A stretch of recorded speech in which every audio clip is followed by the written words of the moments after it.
जय माता दी। नवरात्रि के तीसरे दिन हम माँ चंद्रघंटा की पूजा करते हैं। यह देवी माँ दुर्गा का तीसरा स्वरूप है, जो शक्ति, साहस, शांति और पराक्रम का अद्भुत संगम है। उनके मस्तक पर अर्धचंद्र के आकार की घंटा सुशोभित होती है। इसी कारण उन्हें चंद्रघंटा कहा जाता है। तीसरा दिन माँ चंद्रघंटा का स्वरूप होता है। माँ चंद्रघंटा के स्वरूप अत्यंत दिव्य और अलौकिक हैं। उनका रंग स्वर्ण एक समान चमकीला नहीं होता, वो कई समान की होती हैं। वे सिंह पर सवार रहती हैं, जो साहस और वीरता का प्रतीक है। उनके 10 हाथ हैं। उनके विभिन्न शस्त्र हैं, जैसे त्रिशूल, गदा, तलवार, कमंडल आदि हैं।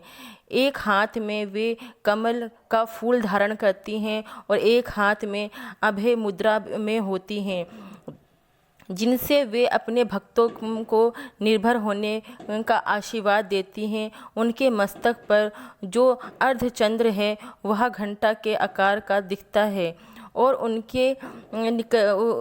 उसमें निकलने वाली ध्वनि नकारात्मक शक्तियों का नाश करती है। जैसे कि हम बताते हैं कि माँ चंद्रघंटा की कथा इस प्रकार है। बहुत समय पहले की बात है, जब असुर का अत्याचार बढ़ गया था। दैत्य और राक्षसों ने देवताओं और ऋषियों को बहुत परेशान कर रखा था। तब सभी देवी देवता त्राहिमाम कर रहे थे। उन्होंने भगवान शिव और माँ पार्वती से साहस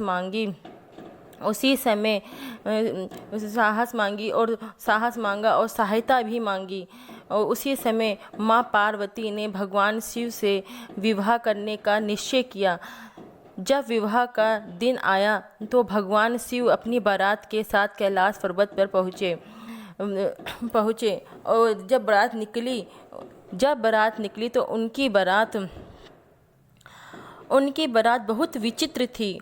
उसमें भूत, प्रेत, पिशाच, नाग, अघोरी के रूप में बहुत भयंकर था, बहुत डरावनी थी। उसमें कई गण शामिल थे। भगवान शिव शरीर पर भस्म लगाए, गले में सर्प और जटाओं में गंगा।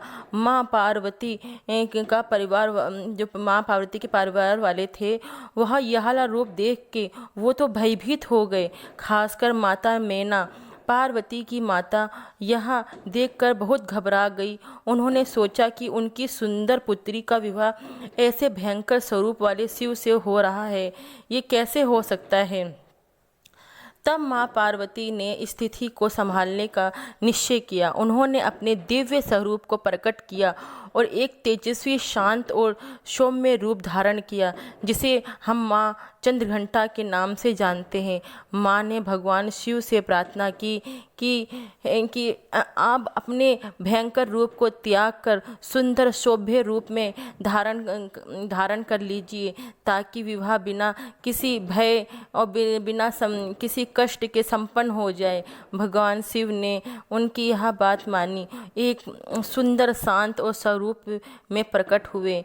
इस प्रकार माँ चंद्रघंटा ने न केवल अपने परिवार का भय दूर किया, बल्कि यह भी सिखाया कि साहस और बुद्धिमत्ता से हर कठिन परिस्थिति को संभाला जाता है। माँ चंद्रघंटा माँ पार्वती का ही रूप है।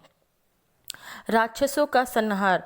माँ जब चंद्रघंटा केवल सौभाग्य का प्रतीक ही नहीं, बल्कि वे युद्ध के अत्यंत पराक्रमी भी हैं। जब असुरों ने देवताओं पर आक्रमण किया, तब माँ चंद्रघंटा ने अपने उग्र रूप में उनका सम्मान किया। उन्होंने मस्तक की घंटी से ऐसी ध्वनि उत्पन्न की थी, जिससे राक्षसों के मन में भय उत्पन्न हो जाता था। उनकी आवाज़ और शक्ति और दैत्य भी कांपने लग जाते थे उनकी घंटी से।